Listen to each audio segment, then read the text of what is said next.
নমস্কাৰ মৰমৰ ছাত্ৰ ছাত্ৰীসকল তোমালোক সকলোলৈকে লেট চেপ্টাৰ চেনেললৈ স্বাগতম জনালো আজি মই তোমালোকৰ কাৰণে লৈ আহিছো তোমালোকৰ 10ম মান শ্ৰেণী সমাজ বিজ্ঞানৰ তোমালোকৰ যি ভূগোলখন আছে সেই ভূগোল পাঠ্যপুথিৰ প্ৰথম খণ্ডটো আজি মই তোমালোকৰ কাৰণে এটা ওৱান শ্বট ভিডিও লৈ আহিছো আৰু এই ওৱান শ্বট ভিডিওটোৰ জৰিয়তে মই তোমালোকৰ লগত আজি এই চেপ্টাৰটোত থকা সকলোখিনি কথাই আলোচনা কৰিম ঠিক আছে তেন্তে আজি আমাৰ ভূগোলৰ যোনটো প্ৰথম চেপ্টাৰ আছিল হেতু আছে তোমালোকৰ অৰ্থনৈতিক ভূগোল বিষয়বস্তু আৰু সম্পদ ঠিক আছে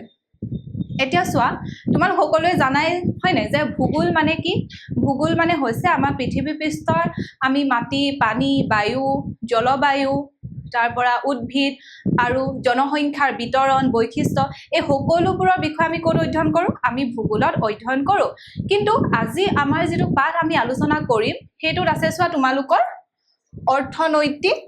ভূগোল ঠিক আছে আমি আজি আলোচনা কৰিম অৰ্থনৈতিক ভূগোল তাৰ বিষয়বস্তু সম্পৰ্কে আৰু আছে সম্পদ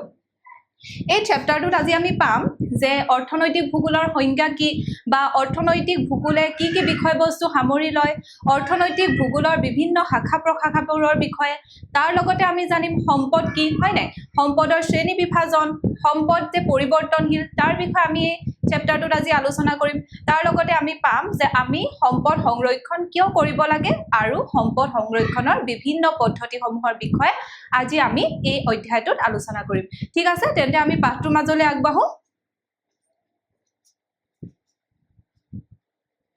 এতিয়া চোৱা তোমালোকক প্ৰথমতে দিছে অৰ্থনৈতিক ভূগোলৰ সংজ্ঞা আৰু বিষয়বস্তু হয় নাই এতিয়া কৈছে চোৱা যে আমাৰ যি ভূগোল বিষয় আছে সেই ভূগোল বিষয়টো প্ৰধানকৈ দুটা ভাগত ভগাব পাৰি ঠিক আছে আমাৰ ভূগোল বিষয়টো প্ৰধানকৈ দুটা ভাগত ভগাব পাৰি তাৰে এটা ভাগ হৈছে প্ৰাকৃতিক ভূগোল আৰু আমটো হৈছে মানৱ ভূগোল এই দুটা ভাগত আমি ভূগোল বিষয়টো ভাগ কৰি ল'ব পাৰো এটা প্ৰাকৃতিক ভূগোলত কিহৰ বিষয় অধ্যয়ন কৰা হয় প্ৰাকৃতিক পৰিৱেশ হয় নাই বা প্ৰকৃতিত থকা আমাৰ যিসমূহ উদ্ভিদ আছে বা মাটি পানী বায়ু প্ৰকৃতিৰ লগত জড়িত বিভিন্ন বিষয়সমূহৰ বিষয়ে আমি এই প্ৰাকৃতিক ভূগোলত অধ্যয়ন কৰোঁ তাৰ পিছত মানৱ ভূগোলত আমি কিহৰ বিষয় অধ্যয়ন কৰোঁ আমি জনসংখ্যা বিতৰণ তাৰ বৈশিষ্ট্য বা তাৰ লগত জড়িত যিবিলাক আমাৰ বিষয় আছে সেইসমূহৰ বিষয়ে আমি এই মানৱ ভূগোলত অধ্যয়ন কৰোঁ এতিয়া আমাক আজি অধ্যায়টো যে দিছে হয় নাই অৰ্থনৈতিক ভূগোল এই অৰ্থনৈতিক ভূগোলটো চোৱা এই অৰ্থনৈতিক ভূগোলটো কোনটো ভাগৰ অন্তৰ্গত আমাৰ এই মানৱ ভূগোলৰ অন্তৰ্গত এটা অন্যতম প্ৰধান শাখা ঠিক আছে ইয়ালৈকে গম পালা যে ভূগোল বিষয়টো আমি প্ৰধানকৈ দুটা ভাগত ভাগ কৰিব পাৰো এটা হৈছে প্ৰাকৃতিক ভূগোল আৰু আনটো হৈছে মানৱ ভূগোল আৰু আজি আমি যিটো বিষয়ৰ বিষয়ে আলোচনা কৰিম হেতু হৈছে কি অৰ্থনৈতিক ভূগোল আৰু এই অৰ্থনৈতিক ভূগোলটো আমাৰ মানৱ ভূগোলৰ অন্তৰ্গত এটা অন্যতম প্ৰধান শাখা ঠিক আছে এতিয়া আমি চাও হয় না যে অৰ্থনৈতিক ভূগোলনো কাক বোলে বা অৰ্থনৈতিক ভূগোলৰ সংজ্ঞা এতিয়া চোৱা যে ভূগোলৰ যিটো শাখাত সম্পদৰ উৎপাদন বিতৰণ উপভোগ বিনিময় আৰু ইয়াৰ লগত জড়িত মানুহৰ যি কাৰ্যকলাপ আছে সেইসমূহ কেনেকৈ অধ্যয়ন কৰা হয় স্থান আৰু কাল সাপেক্ষে অধ্যয়ন কৰা হয় তাকে কি বোলে তাকে আমাৰ অৰ্থনৈতিক ভূগোল বোলে ঠিক আছে আমি অৰ্থনৈতিক ভূগোলত কি কৰিম ভূগোলৰ যিটো শাখাই কি কৈছে সম্পদ কি আমি পাম হয় নে সম্পদসমূহ কেনেকৈ উৎপাদন কৰা হয় গম পালানে বা প্ৰকৃতিৰ পৰা আমি সম্পদসমূহ লৈ পিনি কেনেকৈ তাক উৎপাদন কৰোঁ বা সেই সম্পদসমূহৰ আমি বিতৰণ কেনেকৈ কৰোঁ বা সেই সম্পদসমূহ কেনেকৈ উপভোগ কৰোঁ হয় নে বা বিনিময় কেনেকৈ কৰা হয় আৰু এই কেইটাৰ লগত জড়িত মানুহৰ যি কাম কাজ থাকে সেই কাম কাজসমূহ আমি সময় সাপেক্ষে আৰু ঠাই সাপেক্ষে আমি অধ্যয়ন ক'ত কৰিম এই অৰ্থনৈতিক ভূগোলত কৰিম এইটো হৈছে তোমালোকৰ অৰ্থনৈতিক ভূগোলৰ সংজ্ঞা ঠিক আছে এতিয়া অৰ্থনৈতিক ভূগোলৰ সংজ্ঞা কি পালা যে ভূগোলৰ যিটো শাখাত কি কৰা হয় সম্পদৰ উৎপাদন দেখিছানে উৎপাদন বিতৰণ উপভোগ আৰু বিনিময় এই কেইটাৰ লগত জড়িত মানুহৰ যি কাৰ্যকলাপ থাকিব তাক আমি কেনেদৰে অধ্যয়ন কৰিম স্থান আৰু কাল সাপেক্ষে অধ্যয়ন কৰিম আৰু তাকে কি বোলে তাকে অৰ্থনৈতিক ভূগোল বোলে এতিয়া চোৱা এতিয়া অৰ্থনৈতিক ভূগোলত প্ৰধানকৈ মানুহৰ অৰ্থনৈতিক কাৰ্যকলাপসমূহ যেনেকৈ তোমালোকৰ এতিয়া বাণিজ্য হওক হয় নাই বা বিভিন্ন ধৰণৰ কাম কাজসমূহ কি কৰা হয় যে বিতৰণ কেনেকৈ হৈছে আৰু ইয়াৰ লগত কি কি কাৰক আৰু প্ৰক্ৰিয়াসমূহ জড়িত হৈ আছে সেইসমূহৰ বিষয়ে আমাৰ অৰ্থনৈতিক ভূগোলত অধ্যয়ন কৰা হয় এতিয়া আহো আমি অৰ্থনৈতিক ভূগোলৰ পৰিসৰৰ বিষয়ে ঠিক আছে এতিয়া অৰ্থনৈতিক ভূগোলৰ পৰিসৰ মানে কি এতিয়া পৰিসৰ মানে হৈছে যে আমি যে অৰ্থনৈতিক ভূগোলটো অধ্যয়ন কৰিছো হয় নে এই অৰ্থনৈতিক ভূগোলে কি কি বিষয়বস্তু সামৰি লয় বা অৰ্থনৈতিক ভূগোলে কি কি দিশ চায় অৰ্থনৈতিক ভূগোলত আমি কি সমূহ বিষয় সম্পৰ্কে আমি জানো বা অধ্যয়ন কৰিব লাগে সেই সমূহ কিহত পৰে আমাৰ অৰ্থনৈতিক ভূগোলৰ পৰিসৰৰ ভিতৰত পৰে এতিয়া চোৱা অৰ্থনৈতিক ভূগোলৰ পৰিসৰ অতি বিস্তৃত বুলি কোৱা হয় এতিয়া আমাৰ অৰ্থনৈতিক ভূগোলৰ পৰিসৰ কি বুলি সুধিলে আমি কেইটামান প্ৰশ্নৰ অৱতাৰণা কৰিব লাগিব সেইকেইটা চোৱা যে ইয়াৰ অধ্যয়নৰ পৰিসৰ মানে অৰ্থনৈতিক ভূগোলৰ অধ্যয়নৰ পৰিসৰ মূলতঃ তলত উল্লেখ কৰা বিশেষ প্ৰশ্নকেইটাৰ ওপৰত প্ৰতিষ্ঠিত ঠিক আছে এটা প্ৰথমটো দিছে যে অৰ্থনৈতিক কাৰ্যটো ক'ত অৱস্থিত এটা যিকোনো অৰ্থনৈতিক কাৰ্য হেয়া লাগিলে তোমাৰ ব্যৱসায় বাণিজ্যই হওক বা উদ্যোগ এটা প্ৰতিষ্ঠা কৰাই হওক হয় নাই সেই অৰ্থনৈতিক যে কাৰ্যটো হ'ব সেইটো ক'ত অৱস্থিত তাৰ পিছত চোৱা যেনেকৈ আমাৰ অসমত চাহ উদ্যোগ আছে হয় নাই কাৰণ আমাৰ অসমৰ কি আছে যে জলবায়ুটো চাহ উদ্যোগৰ কাৰণে ভাল গম পাইছা তাৰ পিছত চোৱা অৰ্থনৈতিক কাৰ্যটোৰ বৈশিষ্ট্যবোৰ কি কি এতিয়া যোনটো আমাৰ অৰ্থনৈতিক কাৰ্য আমি কৰিম হয় নাই বা আলোচনা কৰিম সেই অৰ্থনৈতিক কাৰ্যটোৰ বিশেষত্বসমূহনো কি কি সেইসমূহৰ বিষয়ে অৰ্থনৈতিক ভূগোলে প্ৰশ্ন কৰে তাৰ পিছত চোৱা অৰ্থনৈতিক কাৰ্যটো আন কি কি পৰিঘটনাৰ লগত জড়িত আন কি কি পৰিঘটনা এতিয়া তোমালোকৰ যাতায়াত বা যোগাযোগৰ লগত কেনেকৈ সেইটো জড়িত হৈ আছে হয় নাই সেই কাৰ্যটো বা তোমালোকৰ জলবায়ুৰ লগত বা বিতৰণৰ লগত সো সেইটো কাৰণে কৈছে যে অৰ্থনৈতিক কাৰ্যটো আন কি কি পৰিঘটনাৰ লগত জড়িত তাক অৰ্থনৈতিক ভূগোলে অধ্যয়ন কৰে বুলি কৈছে তাৰ পিছত চোৱা অৰ্থনৈতিক কাৰ্যটো য'ত আছে তাতেই কিয় হৈছে মানে আমি প্ৰশ্ন কৰিব লাগিব হয় নাই যে উদ্যোগ এটা যে ইয়াত যে স্থাপন কৰা হৈছে কোনোবা এটা ধৰি লওক উদ্যোগ সেই উদ্যোগটো তাতেই কিয় মানে স্থাপন কৰা হৈছে তাৰ পিছত চোৱা যে অৰ্থনৈতিক কাৰ্যটো য'ত আছে তাৰ পৰিৱৰ্তে আন এঠাইত হলে বেছি ভাল হ'লহেঁতেন নেকি এতিয়া আমি মানে কি কৰা ইয়াত কি সুধিছে যে অৰ্থনৈতিক কাৰ্যটো ক'ত অৱস্থিত হয় নাই তাৰ পিছত সুধিলে যে অৰ্থনৈতিক কাৰ্যটোৰ বৈশিষ্ট্যবোৰ কি কি অৰ্থনৈতিক কাৰ্যটো আন কি কি পৰিঘটনাৰ লগত জড়িত তাৰ পিছত আছে অৰ্থনৈতিক কাৰ্যটো য'ত আছে তাতেই কিয় হয় এটা য'ত আছে তাতেই কিয় হয় কোনোবা এটা উদ্যোগ হয় নাই বা সেইডোখৰ জেগাতে কিয় মানে সেইডোখৰ ঠাইতে কিয় উদ্যোগটো স্থাপন হ'ল সেইটো আমাৰ প্ৰশ্ন কৰে বা সেইটো চাই তাৰ পিছত চোৱা এতিয়া অৰ্থনৈতিক কাৰ্যটো য'ত আছে তাৰ পৰিৱৰ্তে মানে যিডোখৰ ঠাইত উদ্যোগটো আছে বা ব্যৱসায় বাণিজ্য কৰিছে বা বিভিন্ন ধৰণৰ অৰ্থনৈতিক কাৰ্য সেই ঠাই পৰিৱৰ্তে আমি মানে অৰ্থনৈতিক ভূগোলত চোৱা হয় যে ইয়াৰ পৰিৱৰ্তে বেলেগ এটা ঠাইত যদি এই উদ্যোগটো বা এই বাণিজ্যটো বেলেগ এটা ঠাইত হোৱা হলেও বেছি ভাল হ'লহেঁতেন নেকি তেনেকুৱা ধৰণৰ প্ৰশ্নবোৰ আমাৰ ক'ত উত্থাপন কৰা হয় তেনেকুৱা ধৰণৰ প্ৰশ্নবোৰ আমাৰ এই অৰ্থনৈতিক ভূগোলৰ পৰিসৰৰ ভিতৰত অধ্যয়ন কৰা হয় তেন্তে আমি গম পালো যে অৰ্থনৈতিক ভূগোলৰ পৰিসৰ কি কি বুলি যদি আমি জানিব বিচাৰো তেতিয়াহলে আমি এই প্ৰশ্নকেইটা চাব লাগিব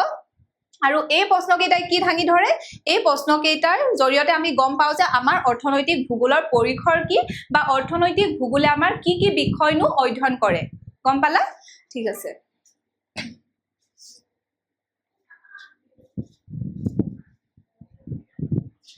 এতিয়া চোৱা কৈছে যে উক্ত যি আমাৰ পাঁচটা প্ৰশ্ন দিলে সেই প্ৰথম তিনিটাৰ লগত আমাৰ যি পৰম্পৰাগত অৰ্থনৈতিক ভূগোল সেই ভূগোল জড়িত হৈ আছে কিন্তু পাছৰ দুটা যি প্ৰশ্ন যে অৰ্থনৈতিক কাৰ্যটো য'ত আছে তাতেই কিয় হয় য'ত আছে তাৰ পৰিৱৰ্তে আন এঠাইত হলে বেছি ভাল হ'লহেঁতেন নেকি হয় নাই যে বিকল্প যে কিবা সন্ধান কৰে তাৰ সেই কেইটা প্ৰশ্ন আমাৰ কি কৈছে আধুনিক অৰ্থনৈতিক ভূগোলৰ ভেটি ৰচনা কৰিছে বুলি কৈছে এতিয়া চোৱা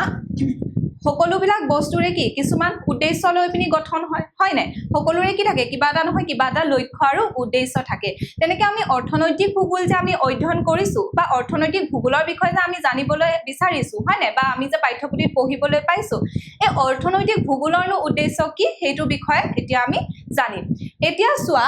আধুনিক অৰ্থনৈতিক ভূগোলৰ পিতৃস্বৰূপ জৰ্জ চিজহম ঠিক আছে এটো তোমালোকৰ ইম্পৰ্টেন্ট হয় সোৱা যে তোমালোকৰ এটো কোৱেশ্চন সুধিব পাৰে যে আধুনিক অৰ্থনৈতিক ভূগোলৰ পিতৃ কোন এটা আধুনিক অৰ্থনৈতিক ভূগোলৰ পিতৃ কোন আধুনিক অৰ্থনৈতিক ভূগোলৰ পিতৃ হৈছে জৰ্জ চিজহম এটা জৰ্জ চিজহমে কি কৈছে যে এখন ঠাই অৰ্থনৈতিক উন্নয়নৰ গতি আৰু দিশ নিৰ্ণয় কৰাটোৱে অৰ্থনৈতিক ভূগোলৰ মূল উদ্দেশ্য গম পালানে এটা অৰ্থনৈতিক ভূগোলৰ মূল উদ্দেশ্য কি যে এখন ঠাই কেনেকৈ অৰ্থনৈতিক সেই ঠাইখনত কেনেকৈ অৰ্থনৈতিক উন্নয়ন হৈছে হয় না গতিটো কোনফালে গৈছে মানে ইকোনমিক্যালি সেই ঠাইডোখৰ কেনেকৈ ডেভেলপ হৈছে বা তাৰ দিশটো কেনেকৈ গৈছে সেই গতি আৰু দিশ নিৰ্ণয় কৰাটোৱে আমাৰ অৰ্থনৈতিক ভূগোলৰ মূল উদ্দেশ্য বুলি কৈছে ঠিক আছে কোনে কৈছে যিজন আমাৰ আধুনিক অৰ্থনৈতিক ভূগোলৰ পিতৃস্বৰূপ হয় নাম কি জৰ্জ চিজহমে কৈছে যে এখন ঠাইৰ অৰ্থনৈতিক উন্নয়নৰ গতি আৰু দিশ নিৰ্ণয় কৰাটোৱে অৰ্থনৈতিক ভূগোলৰ মূল উদ্দেশ্য ঠিক আছে এটা গম পালা তেন্তে অৰ্থনৈতিক ভূগোলৰ মূল উদ্দেশ্য কি যেতিয়া আমি চাব বিচাৰিম যে এখন ঠাইৰ অৰ্থনৈতিক উন্নয়নৰ গতি আৰু দিশটো কেনেকুৱাকৈ আগবাঢ়িছে তাক নিৰ্ণয় কৰাটোৱে হ'ব আমাৰ অৰ্থনৈতিক ভূগোলৰ মূল উদ্দেশ্য এতিয়া চোৱা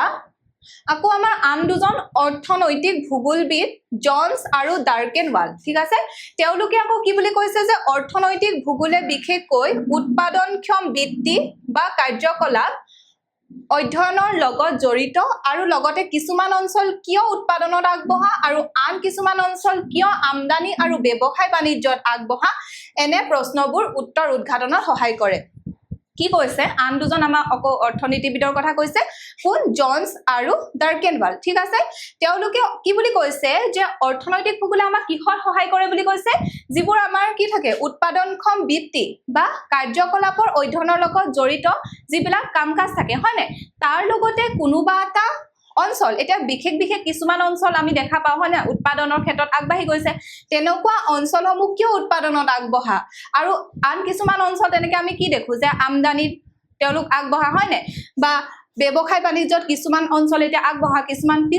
পিছপৰা হয় নাই এতিয়া চোৱা তেনেকুৱা অঞ্চলবোৰ কিয় ব্যৱসায় বাণিজ্যত আগবাঢ়ি গৈছে বা কিছুমান বিশেষ অঞ্চল কিয়নো উৎপাদনত তেওঁলোকৰ মানে উৎপাদনত আগবঢ়া তাৰ পিছত কিছুমান অঞ্চল কিয় আমদানি কৰাত আগবঢ়া তেনেকুৱা ধৰণৰ প্ৰশ্নবোৰ আমি অৰ্থনৈতিক ভূগোলত অধ্যয়ন কৰো বুলি কোনে কৈছে এই দুজন অৰ্থনৈতিক ভূগোলবিদ জনছ আৰু ডাৰ্কেনৱালে কৈছে ঠিক আছে অৰ্থাৎ কি কৈছে যে অৰ্থাৎ অৰ্থনৈতিক ভূগোলে মূলতঃ মানুহৰ উৎপাদনক্ষম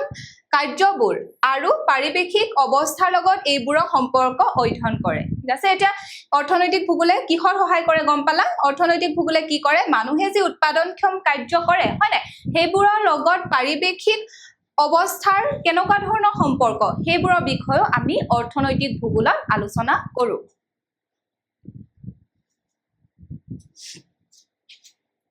এতিয়া চোৱা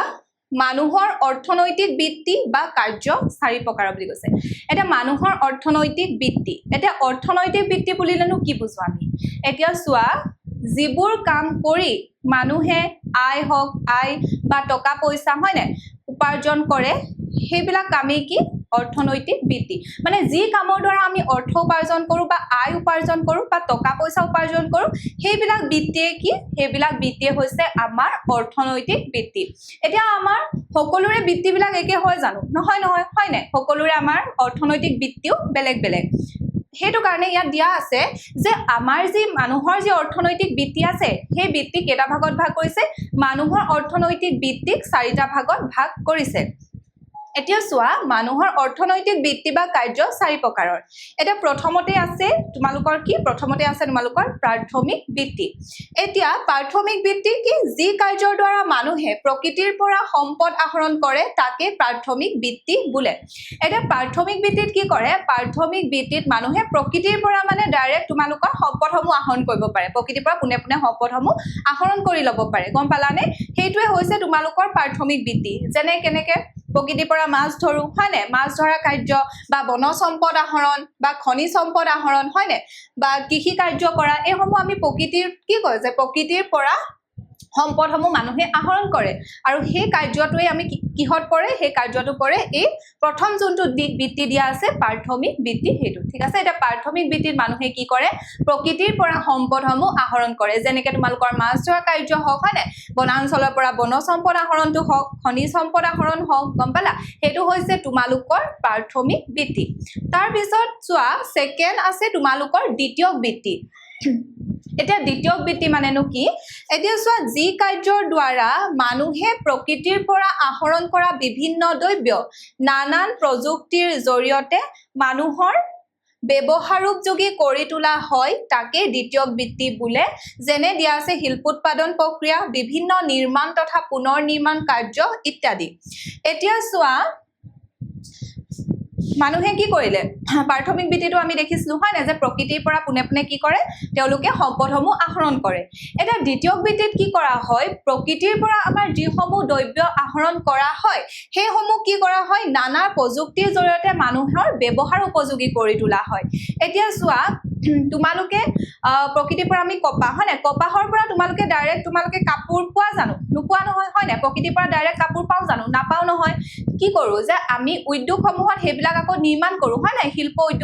উৎপাদন প্ৰক্ৰিয়াৰ জৰিয়তে তেনেকে আমি বাঁহৰ পৰা কাগজ হয় না সো কি কৰা হয় যে দ্বিতীয় বৃত্তিত সেইসমূহ কাম কৰা হয় কি কৰা হয় যে প্ৰকৃতিৰ পৰা যিসমূহ দ্ৰব্য আমি আহৰণ কৰিম সেই দ্ৰব্যসমূহ কি বিভিন্ন প্ৰযুক্তিৰ জৰিয়তে আমাৰ ব্যৱহাৰৰ কাৰণে উপযোগী কৰি তুলিম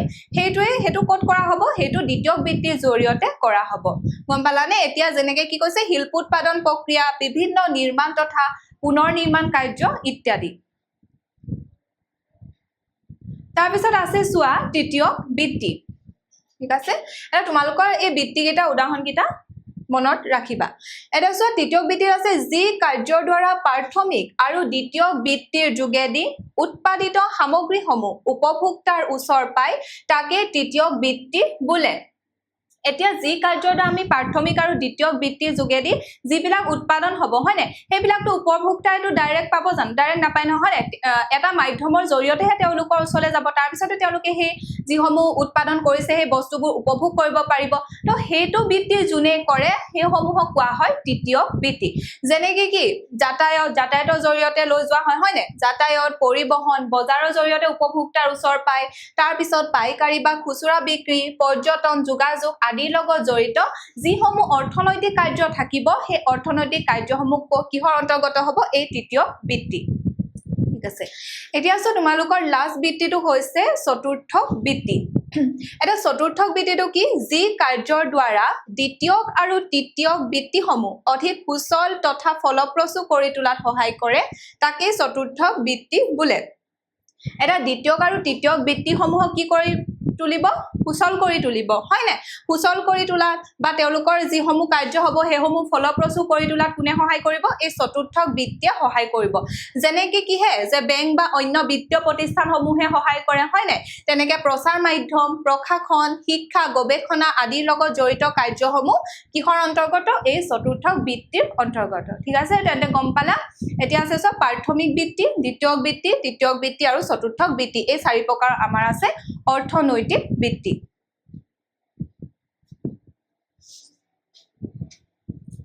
এতিয়া আমাৰ অৰ্থনৈতিক ভূগোলৰ অন্তৰ্গত বিভিন্ন শাখা আছে হয় নাই যেনেকৈ হওক কৃষি ভূগোল পৰিবহণ ভূগোল তাৰ পিছত বজাৰ ভূগোল গম পাইছা এতিয়া চোৱা অৰ্থনৈতিক ভূগোলৰ শাখাসমূহ আৰু তাৰ লগত জড়িত যিসমূহ বিষয়বস্তু আছে সেইসমূহৰ বিষয়ে এতিয়া আমি চাম এতিয়া অৰ্থনৈতিক ভূগোলৰ বিভিন্ন শাখাসমূহ প্ৰথমটো দিছে যে কৃষি ভূগোল গম পালানে এই কৃষি ভূগোল কি হৈছে অৰ্থনৈতিক ভূগোলৰ অন্তৰ্গত এটা শাখা এটা কৃষি ভূগোলে কি বিষয়বস্তু সামৰি লয় যে অৰ্থনৈতিক ভূগোলৰ এটা অতি অন্যতম শাখা কি হয় কৃষি ভূগোল ইয়াত কৃষি কাৰ্যৰ লগত জড়িত যিসমূহ কাৰক থাকে হয় না কাৰকসমূহৰ বিষয়ে অধ্যয়ন কৰা হয় বা কেনেকৈ উৎপাদন হৈছে তাৰ পিছত কৃষিসমূহৰ প্ৰকাৰসমূহৰ বিষয়ে বা কৃষি কাৰ্যৰ বিতৰণসমূহ কেনেকৈ হৈছে তাৰ পিছত চোৱা শস্যৰ উৎপাদন কেনেকৈ হৈছে তাৰ পিছত কৃষি সামগ্ৰী বজাৰ বা সেই কৃষি উৎপাদন হোৱাৰ পাছত কেনেধৰণে আমদানি ৰপ্তানি কৰা হৈছে সেইসমূহৰ বিষয়ে আমি এই কৃষি ভূগোলত অধ্যয়ন কৰোঁ কৃষি ভূগোলে এই বিষয়বস্তুখিনিয়ে সামৰি লয় আৰু কৃষি ভূগোল হৈছে আমাৰ অৰ্থনৈতিক ভূগোলৰে এটা অতি অন্যতম শাখা এতিয়া আছে তাৰ পিছত আছে চোৱা ঔদ্যোগিক ভূগোল এতিয়া ঔদ্যোগিক ভূগোলত কি অধ্যয়ন কৰা হয় ঔদ্যোগিক ভূগোলৰো আমাৰ অৰ্থনৈতিক ভূগোলৰে এটা শাখা এটা ঔদ্যোগিক ভূগোলে কি বিষয়বস্তু সামৰি লয় যে উদ্যোগ এটা যে স্থাপন কৰিলে সেই উদ্যোগটো স্থাপনৰ লগত জড়িত কি অৰ্থনৈতিক বা অন্যান্য কাৰকসমূহ আছে হয় নাই উদ্যোগৰ প্ৰকাৰসমূহ কেনেকুৱা বা কেনেকুৱা অঞ্চলত উদ্যোগসমূহ প্ৰতিষ্ঠা হৈছে বিতৰণসমূহ কেনেকুৱা তাৰ পিছত কেনেকুৱা ধৰণৰ কিমান পৰিমাণৰ সামগ্ৰী উৎপাদন হৈছে সেই উদ্যোগত তাৰ পিছত উদ্যোগ অৱস্থানৰ লগত জড়িত সূত্ৰসমূহ উদ্যোগিক সামগ্ৰী বজাৰ তথা সেই আমদানি ৰপ্তানি কি ধৰণে হৈছে সেই বিষয়বস্তুসমূহৰ বিষয়ে আমি এই ঔদ্যোগিক ভূগোলত অধ্যয়ন কৰোঁ এটো হৈছে আমাৰ অৰ্থনৈতিক ভূগোলৰে এটা অন্যতম শাখা তাৰ পিছত আছে সোৱা সম্পদ ভূগোলত আমি কিহৰ আলোচনা কৰো সম্পদৰ প্ৰকাৰ হয় নে সম্পদ সংৰক্ষণ কেনেকৈ কৰিব লাগে তাৰ পিছত সম্পদসমূহৰ বিতৰণ কেনেকৈ হৈছে অঞ্চল ভেদে তাৰ পিছত সম্পদৰ উৎঘাটন কেনেকৈ কৰা হয় বা তাৰ লগত জড়িত বিভিন্ন ধৰণৰ কাৰকসমূহৰ বিষয়ে তাৰ পিছত ব্যৱস্থাপনা কি ল'ব পাৰো আমি সম্পদ সংৰক্ষণৰ কাৰণে এই সকলো বিলাক বিষয়বস্তু আমাৰ এই সম্পদ ভূগোলত অধ্যয়ন কৰা হয় তাৰ পিছত আছে পৰিবহন ভূগোল এটো হৈছে আমাৰ অৰ্থনৈতিক ভূগোলৰে অন্তৰ্গত এটা অন্যতম শাখা ইয়াত কি কৰা হয় যে ইয়াত পৰিবহন ব্যৱস্থাৰ প্ৰকাৰ আৰু ইয়াৰ লগত জড়িত কাৰকসমূহ এটা সম্পদ যে আমি বিতৰণ কৰিম মানে সম্পদসমূহ যে ইঠাইৰ পৰা আন ঠাইলৈ নিব লাগিব তাত কিহে গুৰুত্বপূৰ্ণ ভূমিকা লয় তাত পৰিবহনে গুৰুত্বপূৰ্ণ ভূমিকা লয় পৰিবহনে তাত কেনেকুৱা ধৰণৰ ভূমিকা লয় তাৰ পিছত মানুহৰ যাতায়াত তথা অৰ্থনৈতিক যি কাৰ্যকলাপ সেই কাৰ্যকলাপসমূহত পৰিবহন ব্যৱস্থাই কেনেকুৱা ধৰণৰ ভূমিকা পালন কৰে সেই সমূহৰ বিষয়ে তাৰ পিছত অৰ্থনৈতিক উন্নয়ন যেনে উদ্যোগিক উন্নয়ন কৃষি ক্ষেত্ৰৰ উন্নয়ন পৰিবহন ব্যৱস্থা উন্নয়নৰ ভূমিকা এই সকলোবোৰৰ বিষয়ে আমাৰ পৰিবহন ভূগোলত অধ্যয়ন কৰা হয় এটা গম পালানে এইবিলাক হৈছে কি কৃষি ভূগোল হওক পৰিবহন ভূগোল হওক উদ্যোগিক ভূগোল হওক হয় নাই যে সম্পদ ভূগোল হওক পৰিবহন ভূগোল এই সকলোবিলাক হৈছে আমাৰ অৰ্থনৈতিক ভূগোলৰ শাখা আৰু আমি চালো যে অৰ্থনৈতিক ভূগোলৰ শাখাসমূহ কি বা সেই শাখাসমূহে কি বিষয়বস্তু তাত অধ্যয়ন কৰা হয় তাৰ পিছত আকৌ আছে তোমালোকৰ এটা বজাৰ ভূগোলত কি কৰা হয় যে বজাৰ স্থাপনৰ প্ৰয়োজনীয়তা কি বা তাৰ কাৰকসমূহ বজাৰৰ প্ৰকাৰ বা কেনেকৈ বিতৰণ হৈছে হয় নাই সেইসমূহ কথা ইয়াত আলোচনা কৰা হয় তাৰ পিছত পৰিকল্পনা আৰু উন্নয়ন ভূগোল ইয়াত কি কৰা হয় যে অৰ্থনৈতিক উন্নয়নৰ লগত জড়িত কাৰকসমূহ তাৰ পিছত পৰিকল্পনা ব্যৱস্থা কি বহনক্ষম উন্নয়ন কৰা হয় কেনেকৈ অঞ্চল তথা উৎপাদন ভিত্তিক উন্নয়ন প্ৰক্ৰিয়া আদি অধ্যয়ন কৰা হয় এটো হৈছে পৰিকল্পনা আৰু উন্নয়ন ভূগোল তাৰ পিছত আছে পৰ্যটন ভূগোল ইয়াত পৰ্যটন আৰু পৰ্যটনৰ কেনেকৈ বিকাশ হ'ব হয় না পৰ্যটনৰ বিকাশৰ লগত জড়িত যি কাৰকসমূহ তাৰ পিছত পৰ্যটনৰ প্ৰকাৰ পৰ্যটন প্ৰক্ৰিয়াৰ উন্নয়নৰ লগত জড়িত কথাসমূহ ক'ত আলোচনা কৰা হয় এই পৰ্যটন ভূগোলত অধ্যয়ন কৰা হয় এইকেইটা হৈছে আমাৰ অৰ্থনৈতিক ভূগোলৰ শাখা ঠিক আছে তো এইখিনি বুজি পালানে অৰ্থনৈতিক ভূগোল কি জানিলো হয় নাই যে অৰ্থনৈতিক ভূগোলৰ সংজ্ঞা অৰ্থনৈতিক ভূগোলৰ পিতৃস্বৰূপ জৰ্জ চিজহম তেওঁ আমাৰ অৰ্থনৈতিক ভূগোলৰ উদ্দেশ্য সম্পৰ্কে ক'লে তাৰ পিছত আমি পালো অৰ্থনৈতিক ভূগোলৰ পৰিসৰ সম্পৰ্কে যি পাঁচটা প্ৰশ্ন অৱতাৰণা কৰিছে পৰিসৰটো আমি তাতে পাই যাওঁ তাৰ পিছত আছে আমাৰ অৰ্থনৈতিক ভূগোলৰ বিভিন্ন শাখা আৰু সেই শাখাসমূহৰ অন্তৰ্গত যিসমূহ বিষয়বস্তু সেইসমূহৰ বিষয়ে আমি এতিয়ালৈকে আলোচনা কৰিলো এতিয়া তোমালোকৰ আহিলে সম্পদ হয় নাই সম্পদৰ অৰ্থ আৰু গুৰুত্ব এটা সম্পদ বুলিলে কি বুজা সাধাৰণতে মানুহৰ জীৱন ধাৰণৰ বাবে প্ৰয়োজনীয় সকলোবোৰ বস্তুকে কি বোলা হয় সম্পদ বোলা হয় মানুহৰ দৈনন্দিন জীৱনৰ কাৰণে বা মানুহৰ জীৱন ধাৰণৰ বাবে যিসমূহ বস্তু লাগতিয়াল হয় নাই সেই আটাইবোৰ বস্তুৱে কি হ'ব পাৰে আটাইবোৰ বস্তুৱে আমাৰ সম্পদ যেনে সূৰ্য ৰশ্মি বায়ু পানী মাটি উদ্ভিদ হয় নাই এই সকলোবোৰ কি হয় এই সকলোবোৰ বস্তুৱে আমাৰ কাৰণে কি হয় সম্পদ হয় এতিয়া চোৱা মানে আমাৰ কাৰণে যিসমূহ বস্তু লাগতিয়াল মানুহৰ বাবে লাগতিয়াল যিসমূহ সামগ্ৰী আছে সেই সকলোবিলাকে হৈছে যিসমূহ বস্তু আছে সেই সকলোবিলাককে কি কোৱা হয় সম্পদ বুলি কোৱা হয় এতিয়া আমি এই সম্পদসমূহ কি কৈছে যে এই সম্পদসমূহ মানুহে প্ৰধানকৈ প্ৰকৃতিৰ বুকুৰ পৰাই বিভিন্ন উপায়েৰে আহৰণ কৰে তাৰ পিছত প্ৰকৃতিৰ পৰা লাভ কৰা এই সম্পদসমূহ মানুহে নিজৰ শক্তি বিদ্যা বুদ্ধি কৌশল প্ৰয়োগ কৰি ব্যৱহাৰ কৰে আমি বিশেষকৈ যিসমূহ বস্তু ব্যৱহাৰ কৰোঁ হয় নাই সেইবিলাক আমি ক'ৰ পৰা পাওঁ প্ৰকৃতিৰ পৰা পাওঁ তাৰ পিছত প্ৰকৃতিৰ পৰা আমি যিসমূহ বস্তু পাওঁ সেইসমূহ মানুহে কি কৰি লয় নিজৰ তেওঁলোকে বুদ্ধি খটুৱাই হয় নাই নিজৰ জ্ঞানৰ জৰিয়তে কলা কৌশলৰ জৰিয়তে আমাৰ কাৰণে ব্যৱহাৰ উপযোগী বস্তু কৰি লওঁ বা সম্পদ কৰি লওঁ এতিয়া চোৱা এই সম্পদসমূহৰ প্ৰাচুৰ্যৰ বাবে মানুহৰ মৌলিক প্ৰয়োজন খাদ্য আশ্ৰয় আৰু বস্তুকে ধৰি অন্যান্য বহু চাহিদা পূৰণৰ লগতে জীৱন ধাৰণৰ মানদণ্ড উন্নয়ন সম্ভৱ হৈছে এতিয়া চোৱা যে পৃথিৱীত থকা যিকোনো বস্তুৱে কি নহয় বুলি কৈছে যে পৃথিৱীত পোৱা আকৌ যিকোনো বস্তুৱে সম্পদ নহয় গম পালানে এটা আমি পৃথিৱীত বহুত ধৰণৰ বস্তু পাওঁ হয়নে কিন্তু সব আকৌ আমাৰ সম্পদ নহয় এটা সম্পদ হ'বলৈ হলে কি লাগিব এটা চোৱা যে আমাক কৈছে যে পৃথিৱীত পোৱা আমি যিকোনো বস্তুকে কিন্তু আমি সম্পদ বুলি ক'ব নোৱাৰো গম পালানে এটা সম্পদ হ'বলৈ হলে কি লাগিব যে পৰীক্ষাত এজন অৰ্থনীতিবিদ জিম্মাৰমানৰ মতে কি কৈছে সম্পদ হ'বলৈ হলে বস্তুটোৰ কি কাৰ্যকাৰিতা আৰু উপকাৰিতা এই গুণ দুটা থাকিব লাগিব হয় নাই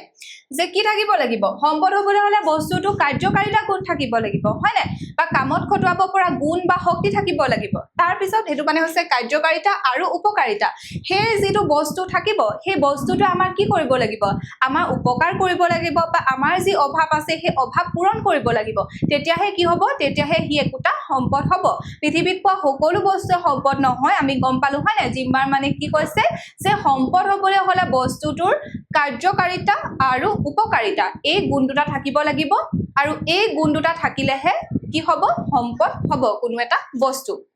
ঠিক আছে সো এই দুটা গুণৰ বাবে এই দুটা গুণ মানে কি কৈছে কাৰ্যকাৰিতা আৰু উপকাৰিতা গম পালানে কাৰ্যকাৰিতা কোনো এটা বস্তু আমাৰ কামত খটাব পৰা যি শক্তি বা গুণ থাকিব লাগিব হয় না আৰু উপকাৰিতা মই ক'লোৱে যে আমাৰ অভাৱ পূৰণ কৰিব লাগিব বা মানুহৰ উপকাৰ সাধন কৰিব লাগিব সেই বস্তুটোৱে তেতিয়াহে সম্পদ হ'ব হয় না এতিয়া এই এনে দুটা গুণৰ বাবে সম্পদ ব্যৱহাৰৰ যোগেদি মানৱ কল্যাণ আৰু আৰ্থ সামাজিক উৎকৰ্ষ সাধন সম্ভৱ হৈছে এতিয়া তোমালোকৰ যি এই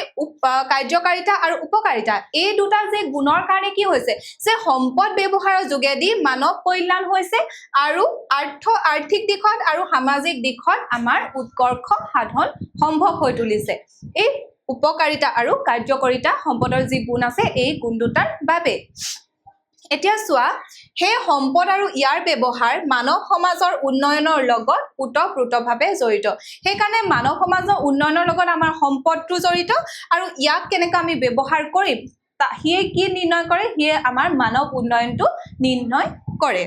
এতিয়া উল্লেখযোগ্য যে প্ৰকৃতি মানুহ আৰু সমাজ সংস্কৃতি তথা বিজ্ঞান প্ৰযুক্তিৰ আন্তঃক্ৰিয়াৰ ফলতে একোটা সম্পদৰ সৃষ্টি হৈছে এটা কি কৈছে যে প্ৰকৃতি তাৰ পিছত কি থাকিব মানুহ হয় না আৰু সমাজ সংস্কৃতি তথা কি বিজ্ঞান প্ৰযুক্তি এই গোটেই কিটা একেলগতে কি কৰিব আন্তঃক্ৰিয়া কৰিব আৰু এই গোটেই কিটা একেলগে আন্তঃক্ৰিয়াৰ ফলতহে আমাৰ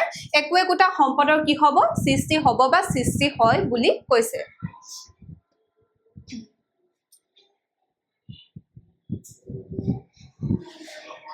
এতিয়া চোৱা মানুহ সম্পদৰ লগত দুই ধৰণে জড়িত ঠিক আছে মানুহ সম্পদৰ লগত কি হৈছে মানুহ সম্পদৰ লগত দুই ধৰণে জড়িত এটা হৈছে সম্পদৰ উৎপাদক হিচাপে আৰু আনটো হৈছে সম্পদৰ উপভোক্তা হিচাপে এতিয়া মানুহ সম্পদৰ লগত কেনেকৈ জড়িত এটা মানুহ সম্পদৰ লগত দুই ধৰণে জড়িত এটা সাইড হৈছে কি সম্পদৰ উৎপাদক হিচাপে আৰু আনটো হৈছে সম্পদৰ উপভোক্তা হিচাপে এতিয়া মানুহ সম্পদৰ কি উৎপাদক হয় নাই কেনেকে মানুহৰ প্ৰয়োজনীয় বহু সম্পদ যদিও প্ৰকৃতিয়ে যোগান ধৰে ইয়াৰ বেছিভাগে মানুহে প্ৰয়োজন অনুসৰি ব্যৱহাৰ উপযোগী কৰি লয় তদুপৰি প্ৰকৃতিত থকা সামগ্ৰীবোৰ কাৰ্যকাৰিতা আৰু উপকাৰিতা সম্পৰ্কীয় গুণবোৰ মানুহৰ জ্ঞানৰ জৰিয়তেহে উদ্ঘাটন কৰা হয় এতিয়া চোৱা কি হৈছে যে মানুহৰ প্ৰয়োজনীয় বহু সম্পদ আমাক প্ৰকৃতিয়ে যোগান ধৰে হয় না প্ৰকৃতিৰ পৰা আমি সম্পদসমূহ পাওঁ কিন্তু কি কৈছে যে কিন্তু বেছিভাগ সম্পদ আমি যিসমূহ সম্পদটা ব্যৱহাৰ কৰি আছো তাৰ বেছিভাগে মানুহে নিজে কি কৰি লয় নিজে নিজৰ কাৰণে নিজৰ বুদ্ধি নিজৰ কলা কৌশল হয় জ্ঞানৰ জৰিয়তে মানুহে কি কৰি লয় ব্যৱহাৰৰ উপযোগী কৰি লয় সেই কাৰণে মানুহ কি মানুহ সম্পদৰ উৎপাদক হয় নাই তাৰ পিছত চোৱা আৰু সম্পদৰ উপভোক্তা উপভোক্তা কেলে আমি সম্পদসমূহ কি কৰো মানুহে উপভোগ কৰো হয় না সম্পদৰ উৎপাদকো কৰো আৰু সম্পদৰ কি কৰো আমি উপভোগো কৰো সেইকাৰণে মানুহ সম্পদৰ লগত দুই ধৰণে জড়িত সম্পদৰ উৎপাদক হিচাপে আৰু সম্পদৰ উপভোক্তা হিচাপে তাৰপিছত আছে যে মানুহৰ জ্ঞানৰ পৰিসৰ বৃদ্ধিৰ লগে লগে নতুন নতুন সম্পদৰো সৃষ্টি হৈছে আৰু ব্যৱহাৰ হৈছে অৰ্থাৎ প্ৰাকৃতিকভাৱে পোৱা সম্পদৰ উপৰি বহুতো সম্পদ যেনে প্ৰযুক্তি ঘৰ দুৱাৰ ৰাস্তা ঘাট উদ্যোগ কাৰখানা স্কুল কাৰ্যালয় কৃষি কাৰ্যৰ সঁজুলি যান বাহন আদি মানুহে নিজে প্ৰস্তুত কৰি লয় কি হৈছে মানুহৰ জ্ঞানৰ পৰিসৰ লাহে লাহে বৃদ্ধি পাবলৈ ধৰিছে হয়নে বিজ্ঞানৰ অভূতপূৰ্ব কি হৈছে উন্নতি হৈছে তাৰ ফলত কি হৈছে মানুহৰ জ্ঞানৰ পৰিসৰ বৃদ্ধিৰ লগে লগে মানুহে নিজৰ যোগ্যতাৰ ফলত নিজে দক্ষতাৰে বিভিন্ন ধৰণৰ সম্পদসমূহ তেওঁলোকে গঢ় দিব পাৰিছে হয়নে তো কি কৈছে যে প্ৰাকৃতিকভাৱে পোৱা সম্পদসমূহটো আমি পাওঁই তাৰ উপৰি বিভিন্ন ধৰণৰ যন্ত্ৰপাতি মানুহে নিজে আৱিষ্কাৰ কৰিছে হয়নে ঘৰ দুৱাৰ বনাইছে ৰাস্তা ঘাট বনাইছে উদ্যোগ কাৰখানা স্কুল কলেজ সেইবিলাক কি কৰিছে যান বাহন তাৰ পিছত আমাৰ কৃষি কাৰ্যৰ ব্যৱহৃত বহুতো সঁজুলি মানুহে কি কৰিছে নিজে প্ৰস্তুত কৰি লৈছে ঠিক আছে সেইকাৰণে মানুহ সম্পদৰ লগত দুই ধৰণে জড়িত উৎপাদক হিচাপে আৰু সম্পদৰ উপভোক্তা হিচাপে এতিয়া চোৱা হেহে এনে সম্পদক মানৱ সৃষ্ট সম্পদ বোলা হয় তদুপৰি সম্পদৰ উৎপাদক বা সৃষ্টিকৰ্তা হিচাপে মানুহো এক প্ৰকাৰৰ সম্পদ যাক মানৱ সম্পদ বুলি কোৱা হয় যেটো আমি এটা পঢ়িম ঠিক আছে মানৱ সৃষ্ট সম্পদ আৰু মানৱ সম্পদৰ প্ৰকাৰৰ তোমালোকৰ এতিয়া আছে এতিয়া চাবা কৈছে চোৱা এটা ইম্পৰ্টেন্ট হয় সম্পদ পৰিৱৰ্তনশীল পৰিৱৰ্তন মানে কি পৰিৱৰ্তন হলনি হৈ থাকে হয় না সম্পদ পৰিৱৰ্তনশীল বুলি কৈছে কিয় কৈছে সম্পদ পৰিৱৰ্তনশীল চোৱা আজি কোনো এটা সামগ্ৰী মানুহৰ দ্বাৰা ব্যৱহৃত নহলেও বা মানুহৰ বাবে অপকাৰী হলেও ভৱিষ্যতে হে একেটা সামগ্ৰীয়ে মানৱ কল্যাণত ব্যৱহৃত হ'ব পাৰে এটা কৈছে যে সম্পদ পৰিৱৰ্তনশীল আজি যদি কোনোবা এটা সামগ্ৰী আছে হয় না কি কি কৰিছে হি আমাৰ মানে একো কামত অহা নাই বা আমাৰ কাৰণে আমি একো ব্যৱহাৰ কৰা নাই হয় না বা মানুহৰ বাবে হেতু অপকাৰী হোৱা দেখা যায় কিন্তু হে একেটা সামগ্ৰী আকৌ আমি যদি ভৱিষ্যতে আকৌ সেই সামগ্ৰীটো যে সদায় আমাৰ কাৰণে অপকাৰী হৈ থাকিব বা কামত নহা সামগ্ৰী হৈ থাকিব তেনেকুৱা নহয় হেতু ভৱিষ্যতে আমাৰ কি হ'ব পাৰে যে আমাৰ প্ৰয়োজনীয় কোটা সম্পদ হৈ পৰিব পাৰে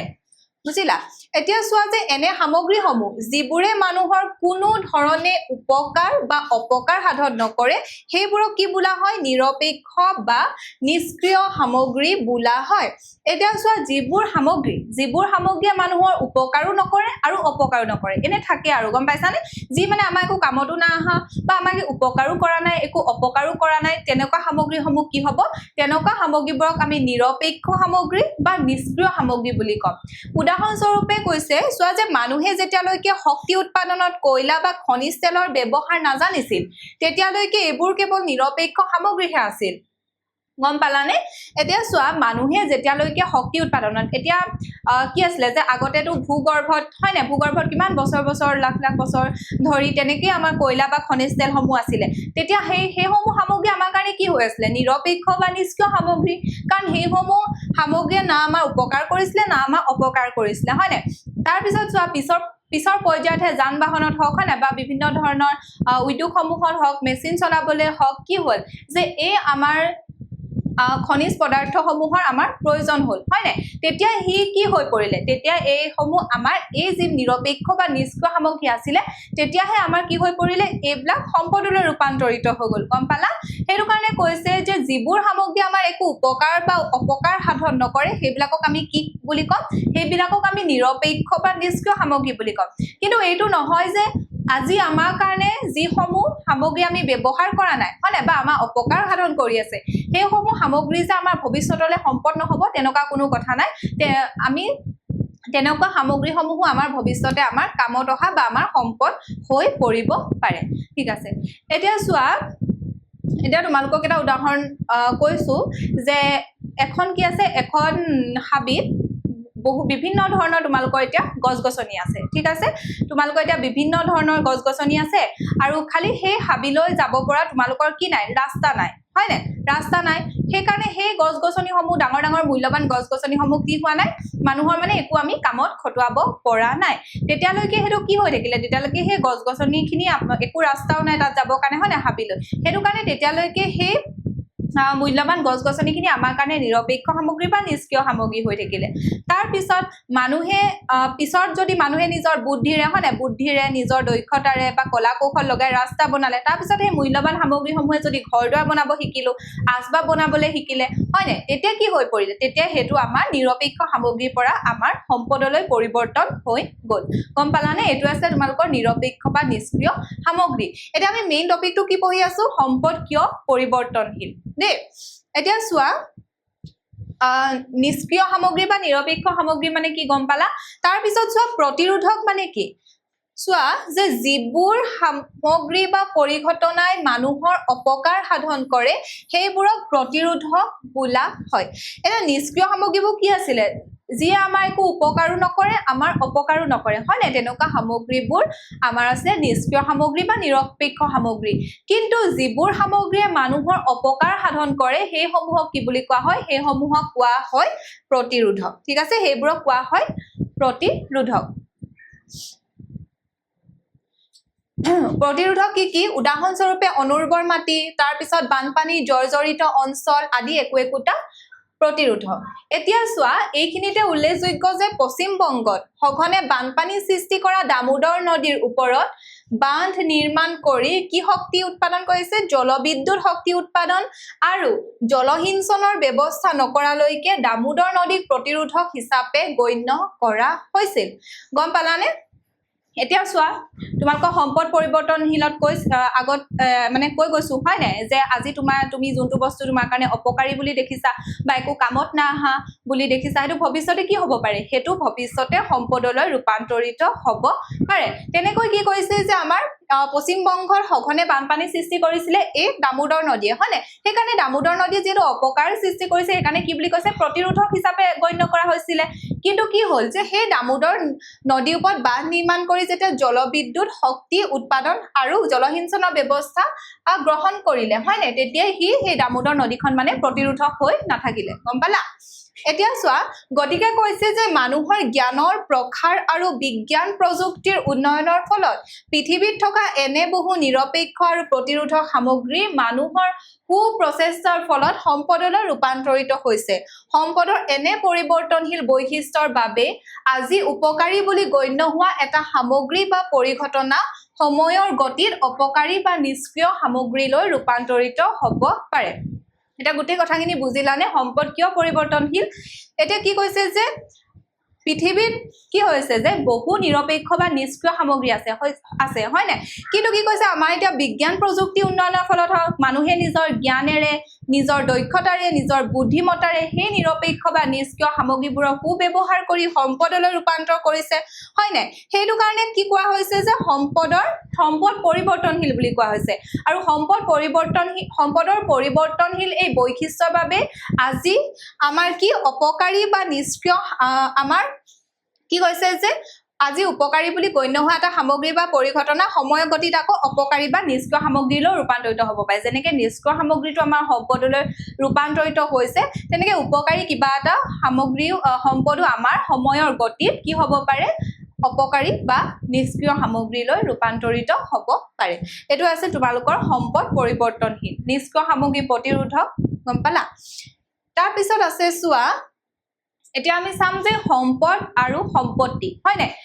দেখাত কেনেকুৱা লাগে যে সম্পদ আৰু সম্পত্তি একেই নিচিনা লাগে হয় নাই বাট এতিয়া আমি চাম যে সম্পদ আৰু সম্পত্তিৰ মাজত কেনেকুৱা ধৰণৰ সম্পৰ্ক আছে বা কেনেকুৱা ধৰণৰ তাৰ মাজত পাৰ্থক্য আছে এতিয়া বহু ক্ষেত্ৰত কি কৰা হয় সম্পদ আৰু যি সম্পত্তি আছে এই সম্পদ আৰু সম্পত্তিক একে বুলি গণ্য কৰা হয় ঠিক আছে সম্পদ আৰু সম্পত্তি কি কৰিছে একে বুলি গণ্য কৰা হয় কিন্তু অৰ্থনীতিৰ সূত্ৰ অনুসৰি কি কৈছে যিবোৰ সামগ্ৰীৰ বিনিময় মূল্য আছে বিনিময় হয় না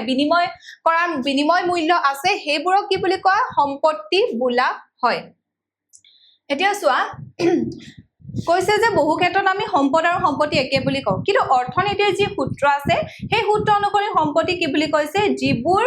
সামগ্ৰীৰ বিনিময় কৰা মূল্য আছে, হয় নাই, বিনিময় মূল্য থাকিব লাগিব, তেতিয়াহে কি হ'ব, তেতিয়াহে ই সম্পত্তি হ'ব। এতিয়া মন কৰিবলগীয়া যে ব্যৱহাৰৰ উপযোগী হোৱাৰ উপৰি সম্পত্তিৰ যোগান তুলনামূলকভাৱে সীমিত, আৰু ইয়াক কি কৰা হয়, ইয়াক ইজনৰ পৰা আন এজনলৈ মূল্যৰ জৰিয়তে হস্তান্তৰ কৰিব পাৰি। গম পাইছানে, আমি সম্পত্তিসমূহ কি কৰিব পাৰো, সম্পত্তি কি কৰা হ'ব লাগিব, মূল্যৰ জৰিয়তে আমি হস্তান্তৰ কৰিব লাগিব, হয়নে, যেনেকে আমাৰ ভূমি, তাৰ পিছতে ঘৰ দুৱাৰ, গম পাইছা, যন্ত্ৰপাতি, কোম্পানীৰ অংশ, এইবিলাক কি হয়, এইবিলাক হয় আমাৰ সম্পত্তি, হয়নে, কাৰণ আমি মূল্যৰ জৰিয়তে এইবিলাক আন এজন ব্যক্তিলৈ কি কৰিব পাৰো, হস্তান্তৰ কৰিব পাৰো। এইবিলাকৰ বিনিময় মূল্য আছে, আৰু বিনিময় মূল্য থাকিলে এইবিলাক কি হ'ব, এইবিলাক হ'ব সম্পত্তি। তাৰপিছত চোৱা ইয়াৰ কিন্তু চোৱা সূৰ্য ৰশ্মি, বায়ু, পানী, মৃত্তিকা, নদী, হ্ৰদ, শিক্ষা, সামাজিক অনুষ্ঠান, উপযুক্ত চৰকাৰ, জনস্বাস্থ্য আদিত কি কৰা নহয়, আমাৰ সম্পত্তিৰ শ্ৰেণীত অন্তৰ্ভুক্ত কৰা নহয়, হয় নাই,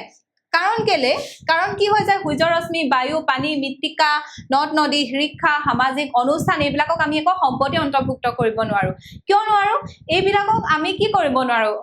কিছুমান ইয়াৰে অপৰ্যাপ্ত আৰু ইয়াৰে কিছুমান কি হৈ যায়, আমি বেলেগক আমি হস্তান্তৰ কৰিব নোৱাৰো, হয় নে, হস্তান্তৰ নহয়, আৰু এইবিলাকৰ কি নাই, এইবিলাকৰ মানে আমাৰ বজাৰৰ মূল্য নাই, সূৰ্য ৰশ্মি, পানী, বায়ু, হয় নে, সেইটো কাৰণে এইবিলাকক আমি কি বুলি ক'ব নোৱাৰো, এইবিলাকক আমি সম্পত্তি বুলি ক'ব নোৱাৰো। সেইকাৰণে চোৱা যে গতিকে আমি কি দেখিলো, যে সকলোবোৰ সম্পত্তিয়ে সম্পদ, কিন্তু সকলো সম্পদ সম্পত্তি নহবও পাৰে। গম পালানে, এটা সকলোবিলাক সম্পত্তিয়ে কি হয়, সকলোবিলাক সম্পত্তিয়ে সম্পদ হয়, কিন্তু আমাৰ সকলোবোৰ সম্পদ, সূৰ্য ৰশ্মি, বায়ু, পানী, মৃত্তিকা, হয়নে, সকলোবোৰ সম্পদ কিন্তু কি নহব পাৰে বুলি কৈছে, সকলোবোৰ সম্পদ আমাৰ সম্পত্তি নহবও পাৰে।